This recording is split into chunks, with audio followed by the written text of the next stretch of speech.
Ako si Johairi. Isa akong mananaw.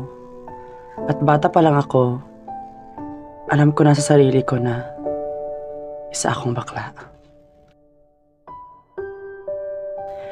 Pero hindi ko ipinapaalam sa mga magulang ko kasi bawal ito sa aming pamilya. At lalong-lalo na ang pagiging bakla ay isang kasalanan.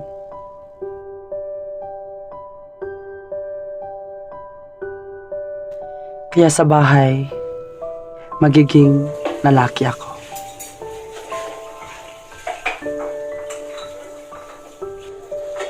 Asa na ba yung anak mo? Hindi ko alam.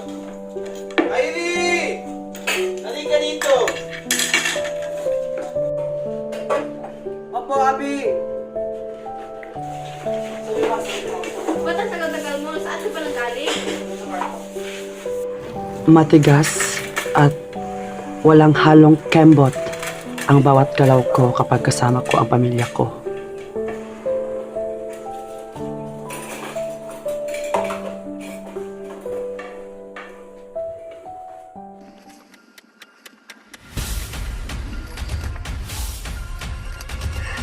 At sa labas ng bahay, with my friends,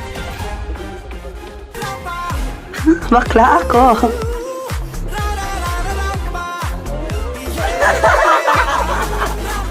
Malambot, maganda, at isa akong Diyosa kapag nasa labas ako ng bahay.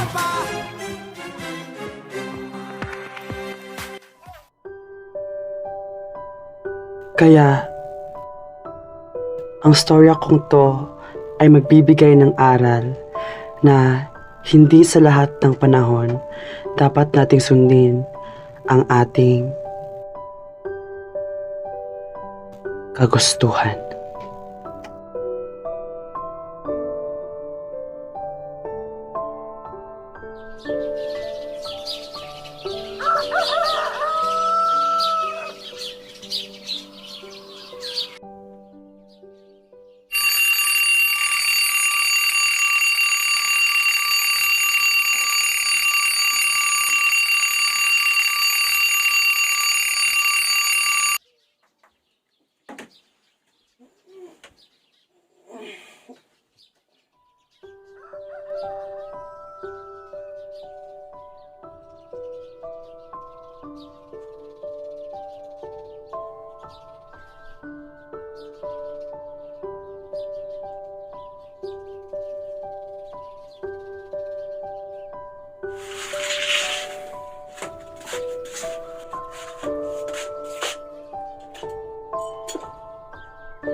Mare, mapipiyakan.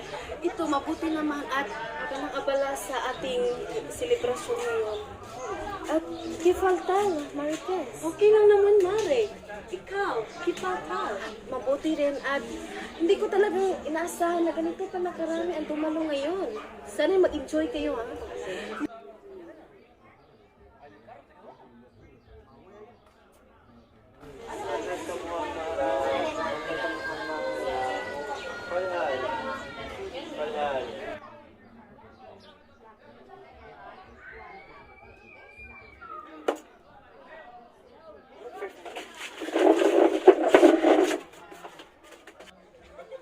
ngayon, handa na ba ang lahat sa pagpapakilala ng bawat pamilya? Ang unang pamilya na magpapakilala ay ang pamilya ni na Haji Bashir.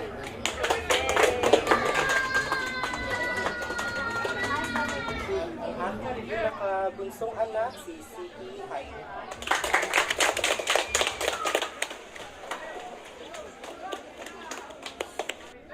Ang susunod naman na pamilya ay ang pamilya ni na Abi Muhammad. Magandang umaga sa inyong lahat. Kami po ang pamilyang Muhammad.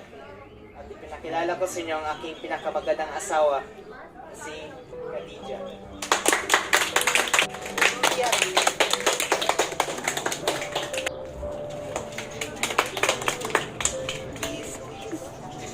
At ipinakilala ko din sa inyo ang aking nag-iisang lalaking anak, si Johairi Orak. Ano ba yun? Saan yung anak mo? Johairi?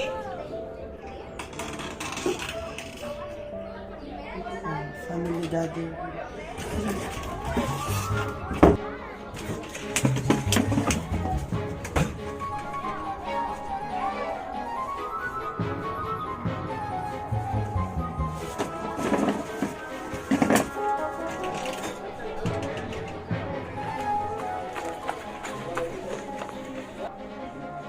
Saan ka ba nang galing?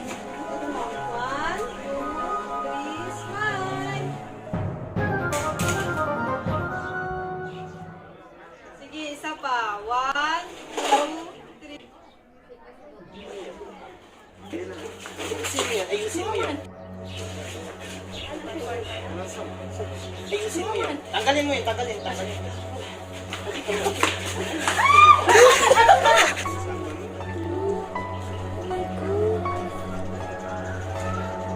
Bakla!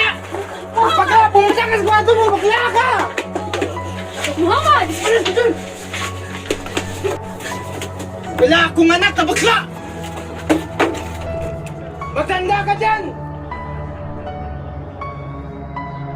At nangyari ang hindi dapat nangyari. Sa sandaling iyon, napagtanto ko na sundin na lang ang gustuhan ng mga magulang ko na maging isang tunay na lalaki. Sapagkat nilabanan ko yung desisyon ko na yon. Kasi ako na itong baklang to.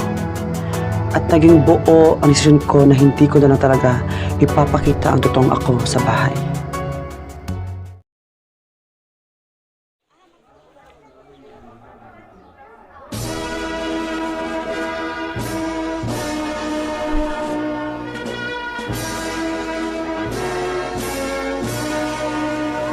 At nakapag-graduate na ako sa kolehiyo. Proud na proud ang parents ko sa araw na yan kasi isa ako sa top student sa aming paaralan. Sa araw rin na ito, nakapag-graduate ako sa aking pagpapanggap na maging straight na lalaki sa aking pamilya.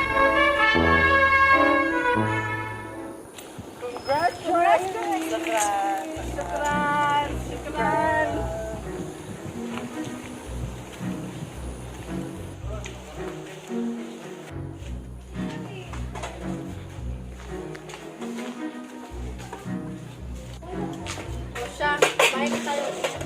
Ito sa'yo.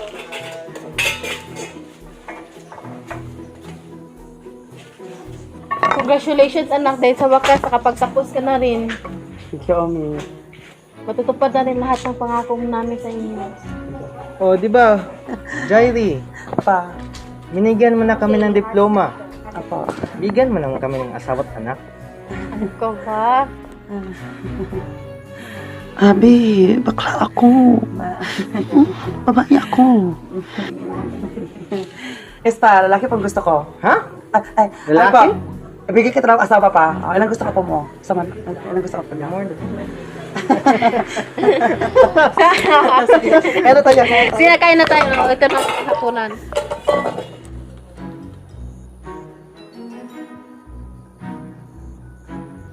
Lumipas ang panahon at naging isang guro na ako. Okay, para sa mga bukas, magbigay ang kasing kahulugan ng salitang luka sa Ibinigay ko ang mga kagustuhan ng mga magulang ko at isa na riyan ang magkaroon na ng isang makakasamang babae. At ipinakilala ko ito sa kanila. Assalamualaikum. Waalaikumsalam. Anak, ano yan? Ay, Abi, Omi, ito pa yung naging kasama ko dun sa Davao nung nag-board exam ako.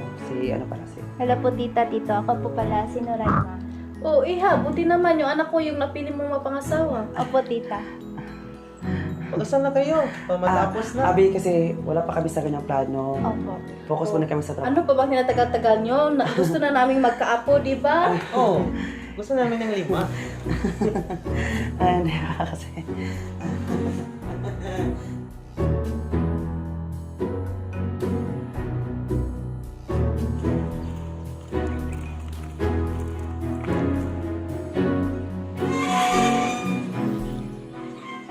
Salamat, Dryly.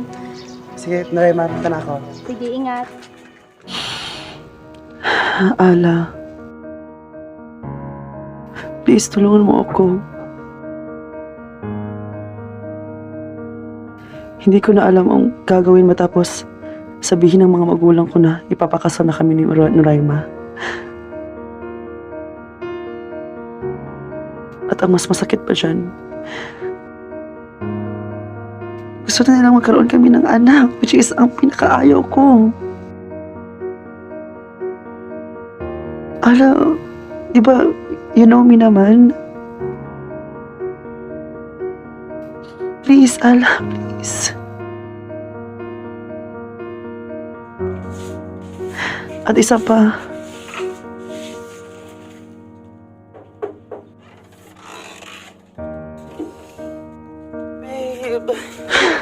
Babe, Ano? babe, anong gagawin ko? Bakit? Ano nangyari? Kasi ganito kasi, naabit Omi is, may pinakain ako babae sa kanya kanina, Tapos? na taga Davao na kasama ko sa trabaho.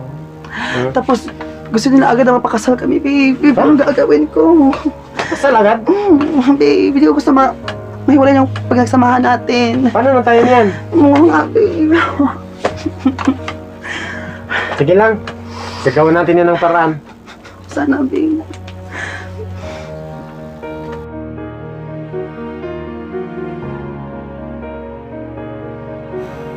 At nakapag-desisyon na lang ako na magpakasal kay Noraima. Kasi tanging ito lang ang paraan upang hindi ako ipagtaboy ulit ng mga magulang ko at upang hindi kami maghiwalay ng lalaki ko.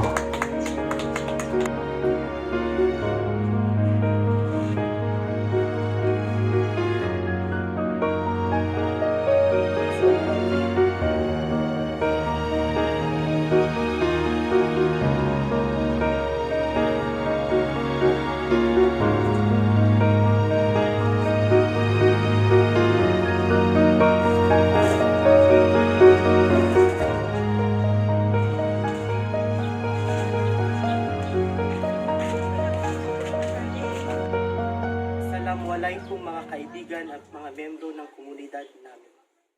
Ibinibigay ko na ang basbas ng inyong pag-iibigan.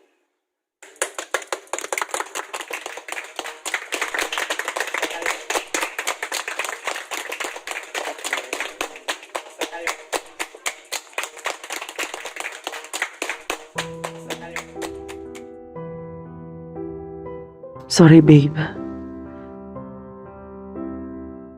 Dito na lang siguro magwawakas ang pagsasamahan natin. Wala na akong magagawa, babe, kundi sundin na lang ang gusto ng mga magulang ko.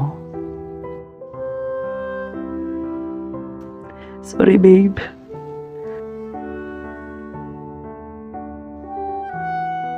Pagkababayaan ko, Seka.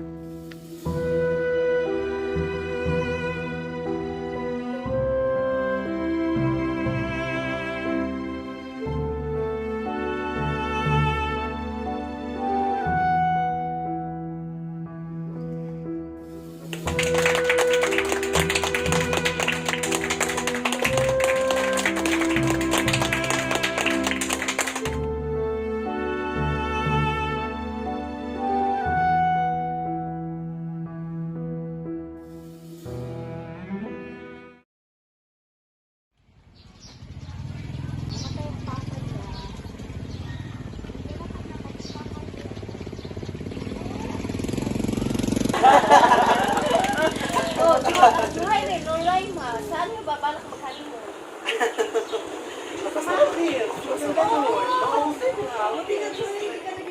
Ang grabe naman si Tito.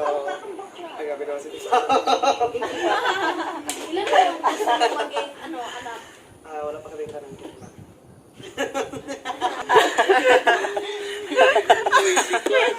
Putang hagi na muna kayo may pagkasakay. Sama kayo nga. Isa mo.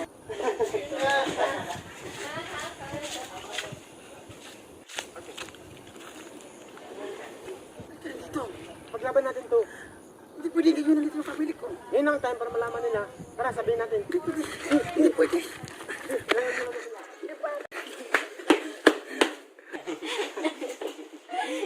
Riley! Ano nangyayari dyan? Sino ka?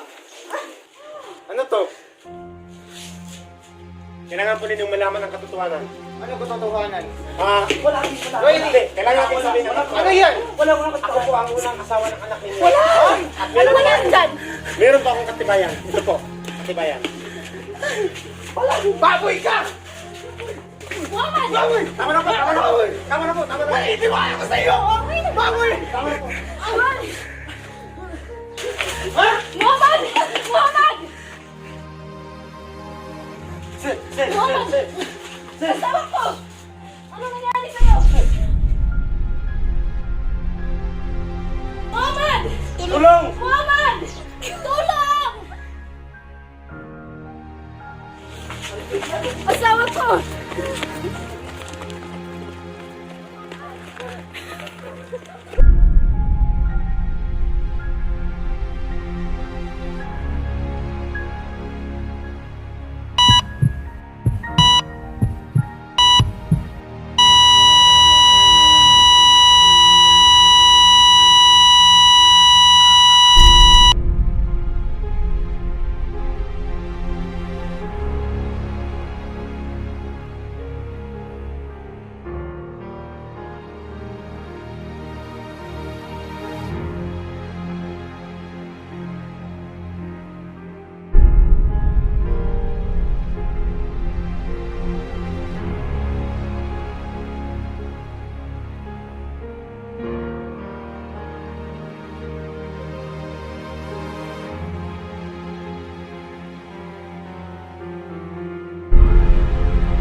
Minsan, ang kagustuhan natin ay hindi gusto ng iba.